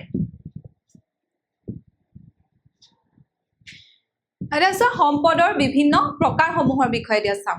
এটা সৃষ্টি প্ৰক্ৰিয়া অনুসৰি কেনেকৈ সৃষ্টি হৈছে, হয় নাই, সৃষ্টি প্ৰক্ৰিয়া অনুসৰি আমাৰ সম্পদক কি কৰিছে, তিনিটা ভাগত ভাগ কৰিছে। সৃষ্টি প্ৰক্ৰিয়া অনুসৰি সম্পদৰ ভাগ কেইটা হৈছে, প্ৰাকৃতিক সম্পদ, মানৱ সৃষ্ট সম্পদ আৰু মানৱ সম্পদ। এতিয়া চোৱা, যিবোৰ সম্পদ প্ৰকৃতিৰ পৰা পোৱা যায়, যেনে সূৰ্য ৰশ্মি, বায়ু, পানী, এইকেইটাটো বহুত চিম্পল কথা, হয় নাই, যে প্ৰকৃতিৰ পৰা যিবিলাক সম্পদ আমি পাওঁ সেইবিলাক কি হ'ব, সেইবিলাক হ'ব আমাৰ প্ৰাকৃতিক সম্পদ, যেনেকে সূৰ্য ৰশ্মি পাওঁ প্ৰকৃতিৰ পৰা, বায়ু পাওঁ, পানী পাওঁ, হয় নাই, সেইবিলাক হ'ব আমাৰ প্ৰাকৃতিক সম্পদ। তাৰপিছত আছে চোৱা মানৱ সৃষ্ট সম্পদ। মানৱ সৃষ্ট সম্পদ কি, মানুহে নিজৰ প্ৰয়োজনত প্ৰকৃতিৰ বস্তুবোৰ ব্যৱহাৰ কৰি যিবোৰ নতুন বস্তু সৃষ্টি কৰে, সেইসমূহ হৈছে কি মানৱ সৃষ্ট সম্পদ। মানৱ সৃষ্ট সম্পদ কি, যে প্ৰকৃতিৰ পৰা যিবোৰ সম্পদ পাওঁ, মানুহে নিজৰ যোগ্যতা, দক্ষতা, হয় নাই, জ্ঞান, বুদ্ধি, শিক্ষাৰ জৰিয়তে কি কৰে, সেইবিলাক ব্যৱহাৰ উপযোগী কৰি তোলে, সেইবিলাক সম্পদলৈ ৰূপান্তৰিত কৰি তোলে, সেইকাৰণে সেইবিলাক হৈছে মানৱ সৃষ্ট সম্পদ, যেনে দলং, হয় নাই, ৰাস্তা ঘাট, ঘৰ দুৱাৰ, সেইবিলাক কি হ'ব পাৰে, সেইবিলাক মানুহে প্ৰকৃতিৰ পৰা পোৱা বিভিন্ন ধৰণৰ বস্তুৱে কি কৰিলে, মানৱ সম্পদলৈ ৰূপান্তৰ কৰি লৈছে, হয় নাই, সেইটো কাৰণে সেইবিলাক কি হয়, সেইবিলাক হৈছে আমাৰ মানৱ সৃষ্ট সম্পদ। এতিয়া চোৱা, গছ বা উদ্ভিদ, হয় নাই, উদ্ভিদ কি হয়, প্ৰাকৃতিক সম্পদ, কিন্তু মানৱ সৃষ্ট সম্পদ। তাৰপিছত এতিয়া আমাৰ যদি চকীখন কাঠৰ বা মেজ, ডেস্ক, বেঞ্চ, সেইবিলাক কি হয়, সেইবিলাক মানৱ সৃষ্ট সম্পদ, কাৰণ আমি মানুহে নিজৰ কলা কৌশলৰ জৰিয়তে সেই গছজোপা কি কৰিছে, যে চকী আকাৰ দি বনাই লৈছে, হয় নাই, বা ডেস্ক মেজখন তৈয়াৰ কৰিছে, সেইকাৰণে কি হ'ব পাৰে, সেই মেজখনকো আমাক কি হ'ব পাৰে, মানৱ সৃষ্ট সম্পদ। তাৰপিছত চোৱা, তাৰপিছত আছে মানৱ সম্পদ। মানুহ নিজে এটা অতি প্ৰয়োজনীয় সম্পদ, গম পালানে, মানুহ নিজে এটা সম্পদ, কাৰণ মানুহৰ জ্ঞান আৰু দক্ষতাৰে আন সম্পদৰ ব্যৱহাৰ কি কৰি তোলে, সম্ভৱ কৰি তোলে। মানৱ সম্পদ সমাজৰ ভাল কৰা যিবিলাক সম্পদ, হয় নাই, মানুহে যদি নিজৰ জ্ঞানৰ জৰিয়তে, নিজৰ যোগ্যতাৰ জৰিয়তে সমাজৰ ভাল কৰিছে, তেতিয়া কি হ'ব পাৰে, তেতিয়া সম্পদ হ'ব পাৰে, যেনেকে কৃষকসকল, ডাক্তৰসকল, হয় নাই, তাৰপিছত এতিয়া তোমালোকৰ সেইসকল কি হয় বাৰু, সেইসকল তোমালোকৰ মানৱ সম্পদ হয়, হয় নাই, সমাজৰ কাৰণে যোনে ভাল কৰে সেইসমূহে কি মানৱ সম্পদ, গম পালানে, মানুহ নিজে এক সম্পদ, মানুহে নিজৰ জ্ঞানৰ জৰিয়তে কি কৰিব পাৰে, মানুহে নিজৰ জ্ঞানৰ শিক্ষাৰ জৰিয়তে সমাজৰ বাবে যদি ভাল কাম কৰে, তেতিয়া সি কি কৰিব, মানৱ সম্পদ হৈ পৰিব, যেনেকে কৃষক, শিক্ষক, উকিল এজন, চিকিৎসক এজন, হয় নাই। তাৰ পিছত চোৱা এতিয়া গঠন অনুসৰি 2 নম্বৰতে আহিলে গঠন অনুসৰি আমি সম্পদক কেইটা ভাগত ভাগ কৰিব পাৰো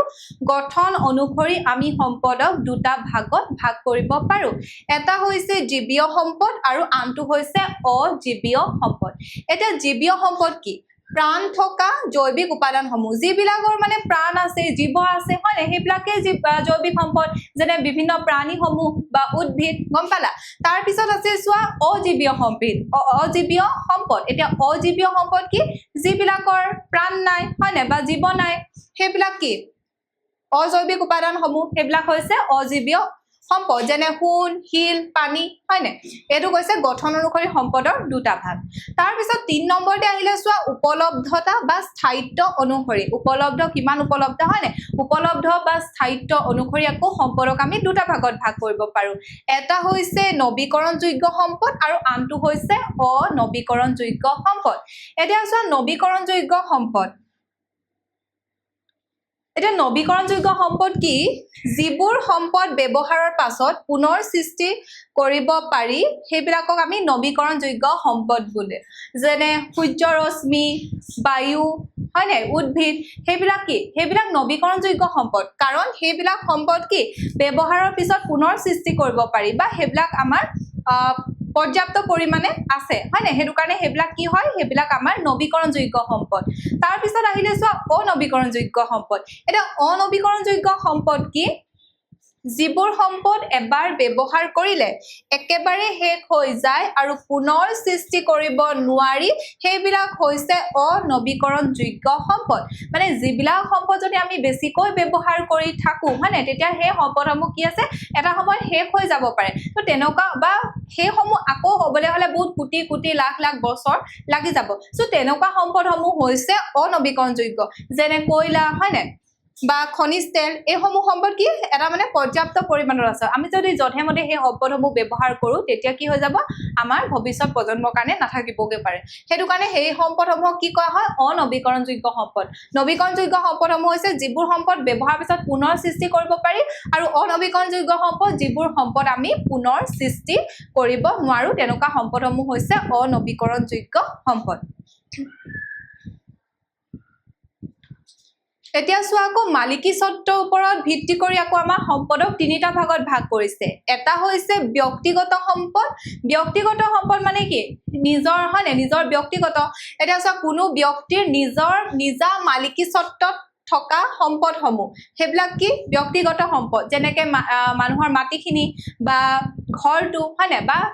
মানুহৰ নিজৰ ভাল গুণ ভাল চৰিত্ৰ হেতু একদম একমাত্ৰ নিজৰ হয় না হেতু কাৰণে হেতু কি হেতু মানে নিজৰ মালিক কি স্বত্বত আছে হেতু কাৰণে হেতু কি হ'ব হেতু হ'ব তোমালোকৰ ব্যক্তিগত সম্পদ এটা মানুহৰ ভাল গুণ ভাল চৰিত্ৰ হয় না বা তোমালোকৰ ঘৰ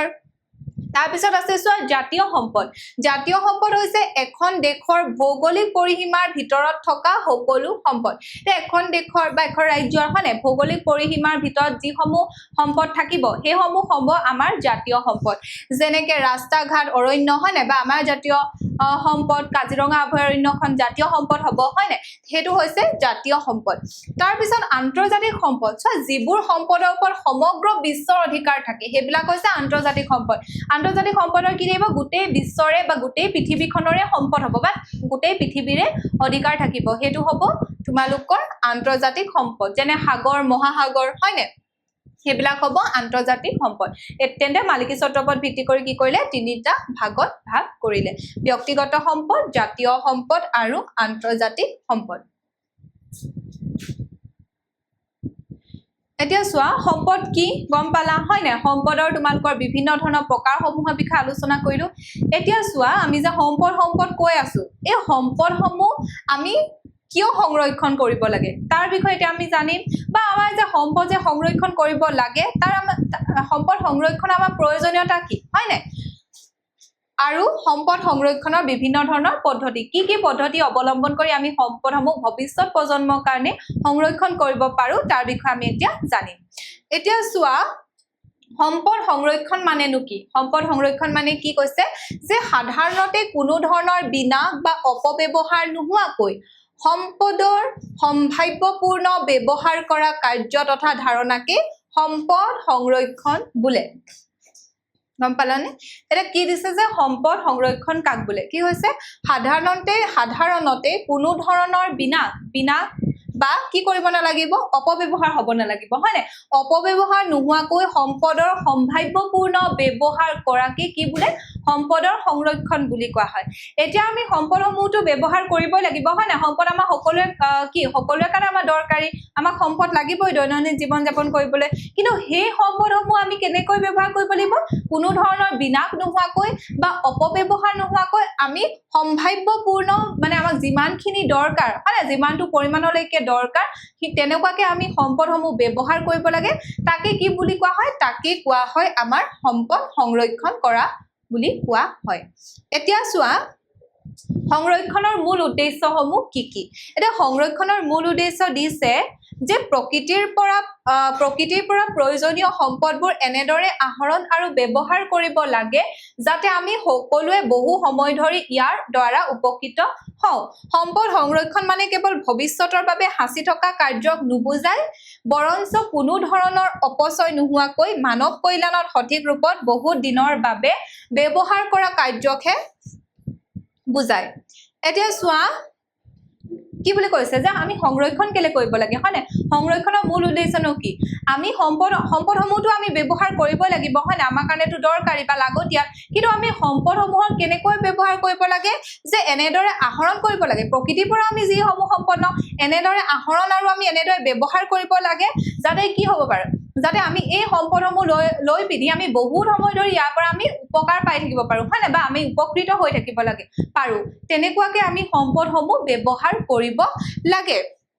চোৱা কিন্তু সম্পদ সংৰক্ষণ মানে এটো নহয় যে তোমালোকে একো ব্যৱহাৰ নকৰি অকল তোমালোকে ভৱিষ্যতৰ কাৰণে সাঁচি থবা সম্পদসমূহ আমি এনেকৈ ব্যৱহাৰ কৰিব লাগে যাতে কোনো ধৰণৰ আমি বিনাশ বা অপব্যৱহাৰ কৰিব নালাগে আৰু কেনেকৈ কি কৰিব নালাগে কৈছে যে কোনো ধৰণৰ অপচয় হ'ব নালাগে যাত নোহোৱাকৈ আমাৰ মানৱ কল্যাণত যাতে সঠিক ৰূপত বহু দিনৰ কাৰণে যাতে ব্যৱহাৰ হয় তেনেকৈ আমি সম্পদসমূহ ব্যৱহাৰ কৰিব লাগে ঠিক আছে এটা গম পালা সম্পদ সংৰক্ষণ মানে কি কোনো ধৰণৰ বিনাশ বা অপব্যৱহাৰ নোহোৱাকৈ আমি যেতিয়া সম্পদৰ সম্ভাৱ্যপূৰ্ণ ব্যৱহাৰ কৰিম সেইটোৱে হ'ব আমাৰ কাৰণে সম্পদ সংৰক্ষণ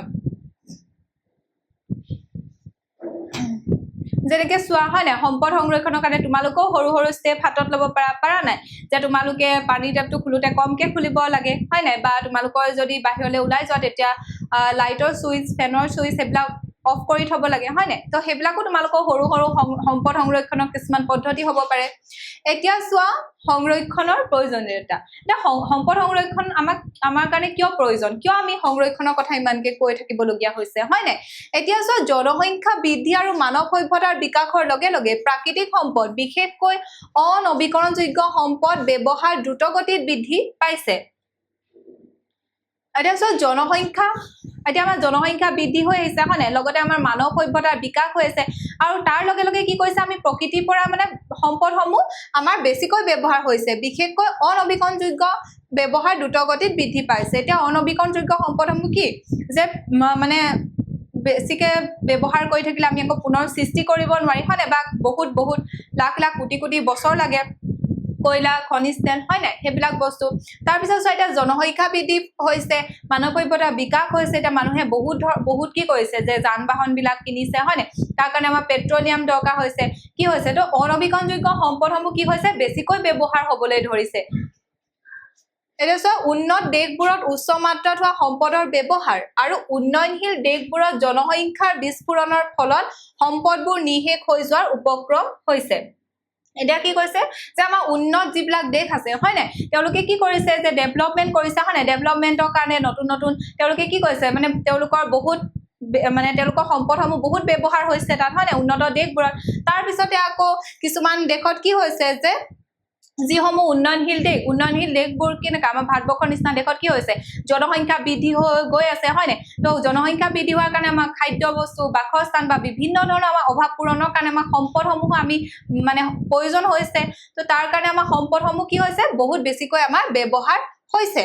ঠিক আছে সেই কাৰণে কি কৈছে যে জনসংখ্যা উন্নয়নশীল দেশবোৰত জনসংখ্যা বিস্ফোৰণে কাৰণে মানুহক সম্পদসমূহ বেছিকৈ দৰকাৰ হৈছে তাৰ পিছত উন্নত দেশবোৰত আকৌ উচ্চ মাত্ৰাত হোৱা আমাৰ সম্পদৰ ব্যৱহাৰৰ কাৰণে আমাৰ সম্পদসমূহ মানে নিশেষ হৈ যোৱাৰ উপক্ৰম হৈছে সেইকাৰণে আমাৰ যে সম্পদ সংৰক্ষণ কৰিব লাগে সেই প্ৰয়োজনীয়তাটো আহি পৰিছে গম পাইছানে সো যে প্ৰাকৃতিক সম্পদৰ আহৰণ আৰু ব্যৱহাৰে পৰিৱেশৰ ওপৰত বিৰূপ প্ৰভাৱ পেলায় সেয়ে পৰিৱেশৰ ভাৰসাম্য ৰক্ষাৰ বাবেও আমাৰ সংৰক্ষণ অতি জৰুৰী এতিয়া সব প্ৰাকৃতিক সম্পদ যেটা আমি আহৰণ কৰো হনে বা ব্যৱহাৰ কৰো তেতিয়াও কি কৰে তেতিয়াও মানে পৰিৱেশৰ ওপৰত বেয়া প্ৰভাৱ পেলায় সেইকাৰণে সেই পৰিৱেশৰ ভাৰসাম্যতা ৰক্ষাৰ বাবেও আমাক সম্পদ সংৰক্ষণৰ প্ৰয়োজন ঠিক আছে এইখিনি আছে তোমালোকৰ সংৰক্ষণটো কিয় প্ৰয়োজন সম্পদ সংৰক্ষণৰ এতিয়া সম্পদ সংৰক্ষণ আৰু জৈৱ বৈচিত্ৰ্য অৰণ্য ধ্বংসৰ ফলত কি হৈছে জীৱ-জন্তুৰ আবাস ভূমিবিলাক নষ্ট হৈছে হয় না বেছিকে মানুহে গছ-গছনি কাটিছে উন্নয়ন কৰিবৰ কাৰণে বা ৰাস্তা ঘাট নিৰ্মাণৰ কাৰণে বা বিভিন্ন ধৰণৰ কামত ব্যৱহাৰ কৰিবৰ কাৰণে অৰণ্যসমূহ ধ্বংস কৰিছে তাৰ ফলত কি হৈছে তাত থকা জীৱ-জন্তু বিলাকৰ যিসমূহ আবাস ভূমি আছিল থকা ঠাই সেইবিলাক নষ্ট হৈছে আৰু কি কৈছে পাৰিৱেশিক ভাৰসাম্যতা বিঘ্নিত হৈছে সেয়ে কি কৰা হৈছে বাঘ হাতী গড় ভালুক ডলফিন আদি সংৰক্ষণৰ বাবে বিশেষ আঁচনি গ্ৰহণ কৰা হৈছে তাৰ পিছত এতিয়া আমাৰ কিছুমান বিলুপ্তপ্ৰায় উদ্ভিদ আছে হয়নে সৰ্পগন্ধা সালকুঁৱৰী হয়নে এইবিলাক আজিকালি আমি মানে দেখি নাপাওঁ কিন্তু নামহে শুনিছো এইবিলাক আগতে কি আছিল পৰ্যাপ্ত পৰিমাণে আছিল কিন্তু এতিয়া কি হৈ গৈছে এতিয়া আমাৰ এইবিলাক বিলুপ্তপ্ৰায় উদ্ভিদ হৈ পৰিছে এইবিলাকো আমি নাম শুনিছো বা উপকাৰী গুণ শুনিছো হয়নে বা কিন্তু আজিকালি আমি এইবিলাক উদ্ভিদ দেখি নাপাওঁ এতিয়া চোৱা তেনেকৈ কালমেঘ অৰ্জুন অগৰু চিৰতা জায়ফল হতমূল শুকলতি আদি মূল্যবান যিবিলাক উদ্ভিদ আছে সেইবিলাক কি হৈছে প্ৰায় নোহোৱা হৈ আহিছে বিলুপ্ত প্ৰায় হ'বলৈ ধৰিছে তাৰ পিছত চোৱা বিলুপ্তপ্ৰায় প্ৰাণী সোণালী বান্দৰ তাৰ পিছত হলৌ বান্দৰ বনৰীয়া মৌ নল গাহৰি শিহু দেওহা ধনেশ পক্ষী হয় না বৰটুকুলা আদি প্ৰাণীসমূহ বিশেষভাৱে উল্লেখযোগ্য এইবিলাক কি হৈছে যে বিলুপ্তপ্ৰায় প্ৰাণী মানে বিলুপ্তি পথলৈ গৈ আছে হয় না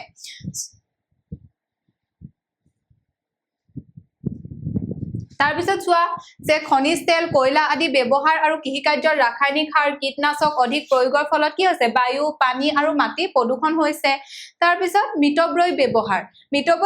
মানে কি আমাৰ উন্নয়ন প্ৰক্ৰিয়াটো যাতে স্থায়ী হয় তাৰ বাবে সম্পদৰ মিতব্যয় ব্যৱহাৰ আৰু সংৰক্ষণৰ প্ৰয়োজন উদাহৰণস্বৰূপে কি কৰিব লাগে কৈছে যে মাটিৰ উৰ্বৰতা নষ্ট নকৰাকৈ কৃষি কাৰ্য কৰিব লাগে এটা মাছ উৎপাদনৰ নাটনি মাছ এবিধ আমাৰ নৱীকৰণযোগ্য সম্পদ বুলি কোৱা হয় হয়নে হলেও কি কৈছে যে ইয়াৰ অত্যাধিক আহৰণৰ ফলত আকৌ পৃথিৱীৰ বহু ঠাইত মাছৰ নাটনিয়ে দেখা দিছে এতিয়া আমাৰ অকল যে আমাৰ অনৱীকৰণযোগ্য সম্পদৰে সংৰক্ষণ প্ৰয়োজন তেনেকুৱা নহয় এতিয়া দেখিলো যে হয়নে যে আমাৰ নৱীকৰণযোগ্য সম্পদসমূহ আমাৰ বিলুপ্ত হ'বলৈ ধৰিছে এতিয়া চোৱা সংৰক্ষণৰ আন্তৰ্জাতিক প্ৰচেষ্টা এতিয়া সম্পদ সংৰক্ষণ কৰিব লাগে কৈ আছে হয় না সকলোৱে কিন্তু সম্পদ সংৰক্ষণ কৰিবৰ কাৰণে আমাৰ কি হৈছে বিভিন্ন ধৰণৰ আমাৰ সংস্থা গঠন কৰা হৈছে যিসমূহে কি কৰিব আমাৰ যে সম্পদ সংৰক্ষণৰ বিষয়টো মানে সকলোৰে মাজত বিয়পাব বা সম্পদ সংৰক্ষণ কিয় প্ৰয়োজন হয় না তাৰ কাৰণে আমাৰ বিভিন্ন ধৰণৰ আন্তৰ্জাতিক হওক বা আমাৰ স্থানীয় কিছুমান সংস্থা গঢ় লৈ উঠিছে এতিয়া চোৱা IUCN international union for conservation of nature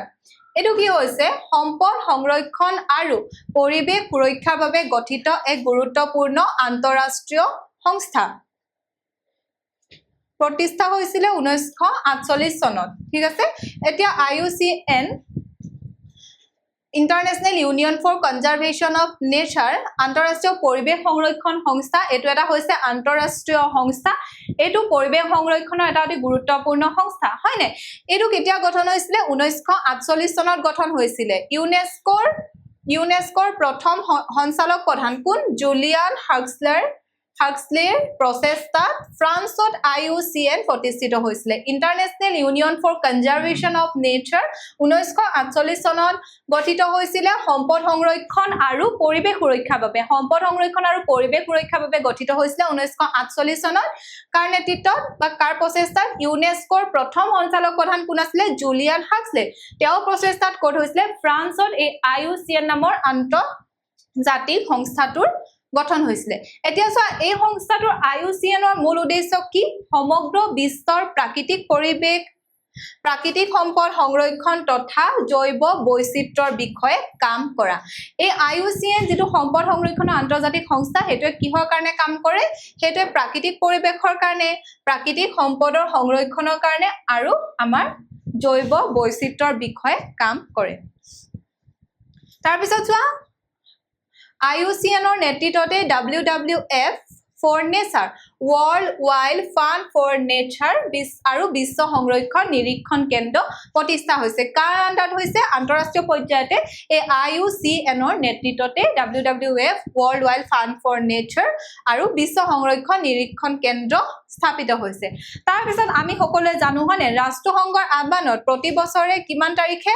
5 June তাৰিখে বিশ্ব পৰিৱেশ দিৱস পালন কৰা হয় বিশ্ব পৰিৱেশ দিৱস আমাৰ ৰাষ্ট্ৰসংঘৰ আহ্বানত 5 জুন তাৰিখে পালন কৰা হয়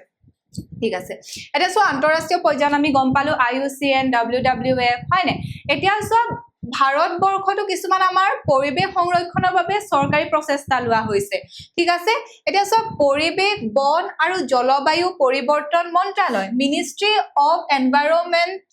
ফৰেষ্ট এণ্ড ক্লাইমেট চেঞ্জ গঠন কৰা হৈছে 1926 চনত ভাৰতীয় বন গৱেষণা আৰু শিক্ষা সংস্থা গঠন কৰা হৈছে একেটা হৈছে আমাৰ ভাৰতবৰ্ষত সম্পদ সংৰক্ষণৰ কাৰণে লোৱা চৰকাৰী প্ৰচেষ্টা তাৰ পিছত চোৱা ভাৰতীয় পৰ্যায়ত বেচৰকাৰী সংস্থা বিজ্ঞান আৰু পৰিৱেশ কেন্দ্ৰ গ্ৰীণপিছ ইণ্ডিয়া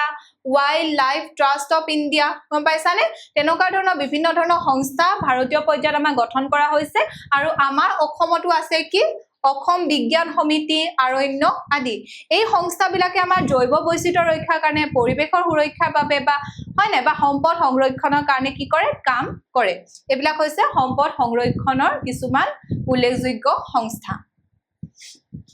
এটা সো লাষ্ট আহিলে তোমালোকৰ সম্পদ সংৰক্ষণৰ পদ্ধতি এটা আমি কৈ আছো হয় না যে সম্পদ সংৰক্ষণ কি সম্পদ সংৰক্ষণৰ প্ৰয়োজনীয়তা কি তাৰ বিষয়ে জানিলো এতিয়া আমি চাম যে সম্পদ সংৰক্ষণ কেনেকৈ কৰিব পাৰে তাৰ কেইটামান পদ্ধতি দিয়া আছে এতিয়া চোৱা সম্পদ সংৰক্ষণৰ পদ্ধতি প্ৰথমতে দিয়া আছে যে বিকল্প সম্পদৰ সন্ধান কোনোবা এটা সম্পদৰ আমি তাৰ বিকল্প কিবা সম্পদ আছে নেকি হয়নে তাৰ পৰিৱৰ্তে যেটো আমি ব্যৱহাৰ কৰিব পাৰো তাৰ আমি সন্ধান কৰিব লাগিব এতিয়া চোৱা কোনো এটা সম্পদৰ ব্যৱহাৰ বৃদ্ধি পালে বা শেষ হৈ আহিলে কি কৰিব পাৰো তাৰ বিকল্প সম্পদৰ সম্ভাৱনা বিচাৰিব লাগে এতিয়া উদাহৰণস্বৰূপে কপাহী সূতাৰ পৰিৱৰ্তে কি কৃত্ৰিম আঁহ হয় নাই তাৰ পিছত প্ৰাকৃতিক ৰবৰ হলনি কি ব্যৱহাৰ কৰিব পাৰো বিকল্প সম্পদ কৃত্ৰিম ৰবৰ কয়লা খনিজ তেল আদি অনবীকৰণযোগ্য সম্পদৰ ব্যৱহাৰ হ্ৰাস কৰিবলৈ কি ব্যৱহাৰ কৰিব পাৰো সৌৰ শক্তি জলবিদ্যুৎ শক্তি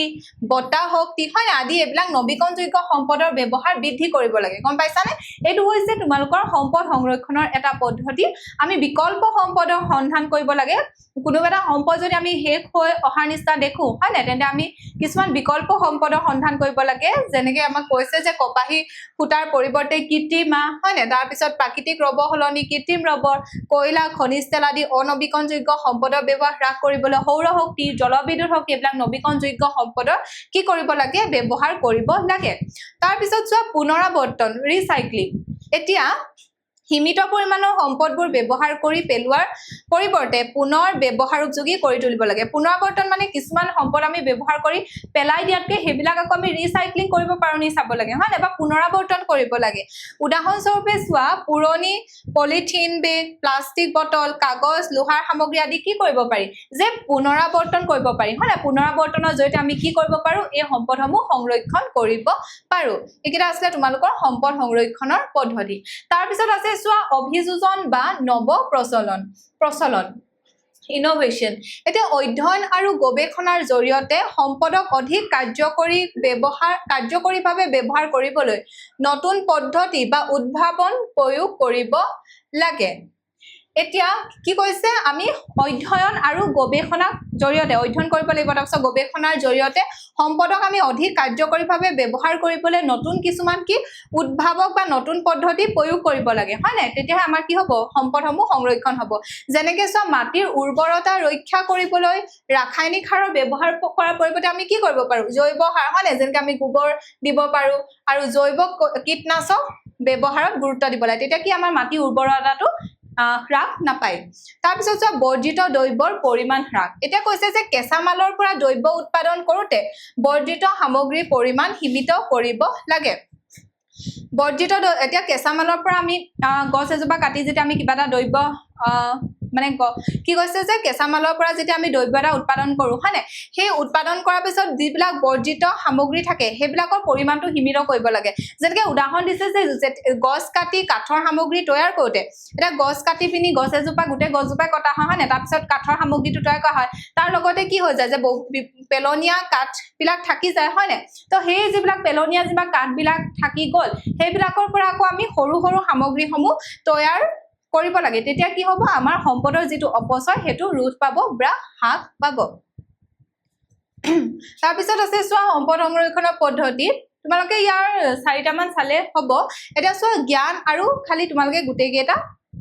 পঢ়াটো বা মনত ৰখাটো তোমালোকৰ নিজৰ কাৰণে প্ৰয়োজনীয় হয় এটা চোৱা জ্ঞান আৰু শিক্ষাৰ সম্প্ৰসাৰণ সম্পদৰ উপযুক্ত ব্যৱহাৰ আৰু অপচয় ৰোধ কৰিবলৈ জনসাধাৰণৰ মাজত সচেতনতা বৃদ্ধি কৰিব লাগে ইয়াৰ বাবে শিক্ষাৰ সম্প্ৰসাৰণ অতি প্ৰয়োজন এতিয়া চোৱা সম্পদৰ উপযুক্ত ব্যৱহাৰ আৰু অপচয় ৰোধ কৰিবলৈ জনসাধাৰণৰ মাজত আমি সজাগতা সৃষ্টি কৰিব লাগিব হয়নে সজাগতা সৃষ্টি কৰিবৰ কাৰণে কিহৰ প্ৰয়োজন হয় জ্ঞান আৰু শিক্ষা সম্প্ৰসাৰণ কৰিব লাগিব হয়নে বা তোমালোকে আজি পঢ়িছা বা তোমালোকে গম পাইছা যে সম্পদ কিয় আমাৰ কাৰণে লাগতিয়াল হয়নে বা সম্পদসমূহ সংৰক্ষণৰ প্ৰয়োজনীয়তা কিয় আমাক সম্পদ সংৰক্ষণৰ পদ্ধতিসমূহ আমাক দিয়া হৈছে গম পাইছা সো জ্ঞান আৰু শিক্ষা সম্প্ৰসাৰণ কৰিব লাগে যাতে জনসাধাৰণে গম পায় যে সম্পদৰ আমি কেনেকৈ উপযুক্ত ব্যৱহাৰ কৰিব পাৰো বা কেনেকৈ আমি অপচয় ৰোধ কৰিব পাৰো ঠিক আছে তাৰপিছত আছে চোৱা সংৰক্ষণ সম্পৰ্কীয় আইনৰ কাৰ্যকৰীকৰণ এতিয়া সম্পদ সংৰক্ষণৰ বাবে চৰকাৰী আইনসমূহ অধিক কটকটীয়া আৰু সুনিশ্চিত হ'ব লাগে যাতে ইয়াৰ সঠিক ৰূপায়ণ হয় এটা সম্পদ সংৰক্ষণৰ বাবে কি কৰিছে যে চৰকাৰী যিসমূহ আইন ওলাব সেই আইনসমূহ যিসমূহ আইন থাকিব সেইসমূহ কি কৰিব লাগে কটকটীয়া কৰিব লাগিব হয় নাই কটকটীয়া আৰু কি কৰিব লাগিব সুনিশ্চিত হ'ব লাগে যাতে কোনেও যাতে সম্পদৰ অপচয় কৰিব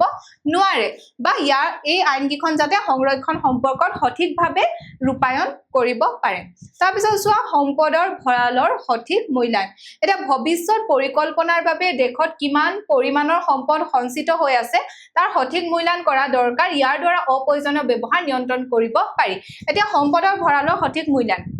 এতিয়া আমি এটো মানে মূল্যায়ন কৰিব লাগে বা এটো আমি ভৱিষ্যত পৰিকল্পনাৰ বাবে কি কৰিব লাগে যে দেশত আমাৰ কিমান পৰিমাণৰ সম্পদ আছে হয়নে দেশত মানে কিমান সম্পদ আমাৰ আৰু সঞ্চিত হৈ আছে হেতু আমি উলিয়াব লাগে যাতে তাৰ দ্বাৰা আমি কি গম পাম যে আমি কিমান পৰিমাণৰ ইউজ কৰিব লাগে সম্পদসমূহ বা ভৱিষ্যতৰ বাবে কিমান হাসিব লাগে তাৰ কাৰণে তাৰ পাছত আছে চোৱা যে সম্পদসমূহৰ ভৱিষ্যত প্ৰয়োজন নিৰ্ধাৰণ বৰ্তমানৰ ব্যৱহাৰৰ মান আৰু জনসংখ্যা বৃদ্ধিৰ প্ৰতি লক্ষ্য ৰাখি ভৱিষ্যতে সম্পদৰ প্ৰয়োজনীয়তা কিমান হ'ব পাৰে হেতু নিৰ্ণয় কৰাটো দৰকাৰ ই বিকল্প সম্পদৰ সন্ধানত সহায় কৰে ঠিক আছে সো এইকেইটা আছিল তোমালোকৰ সম্পদ সংৰক্ষণৰ প্ৰয়োজন সম্পদ সংৰক্ষণৰ পদ্ধতি ঠিক আছে তো এটোৱে তোমালোকৰ বহুত ইম্পৰ্টেন্ট হয় না যে অনবীকৰণযোগ্য সম্পদসমূহ শেষ হ'বলৈ ধৰিছে সেইকাৰণে আমি কি কৰিব লাগে সম্পদৰ অপচয় ৰোধ কৰিব লাগে যাতে কি পায় আমাৰ ভৱিষ্যত প্ৰজন্ময়ো যাতে কি পায় এখন সম্পদশালী হয় এখন সম্পদশালী সুস্থ আমাৰ পৃথিৱী পায় তাৰ কাৰণে আমি সম্পদসমূহৰ সঠিক ব্যৱহাৰ কৰিব লাগে গম পালা ঠিক আছে তেনে এই তোমালোকৰ ভূগোলৰ এই প্ৰথম যোনটো পাঠ আছিলে এইখিনিয়ে তোমালোকৰ কথা আছিলে ইমান বেছি তোমালোকৰ এইখিনিত বিশেষ তোমালোকৰ টান নহয় আমি আজি কি আলোচনা কৰিলো অৰ্থনৈতিক ভূগোল ইয়াৰ বিষয়বস্তু আৰু সম্পদৰ বিষয় হয়নে অৰ্থনৈতিক ভূগোল কি অৰ্থনৈতিক ভূগোলৰ সংজ্ঞা অৰ্থনৈতিক ভূগোলৰ পৰিসৰ অৰ্থনৈতিক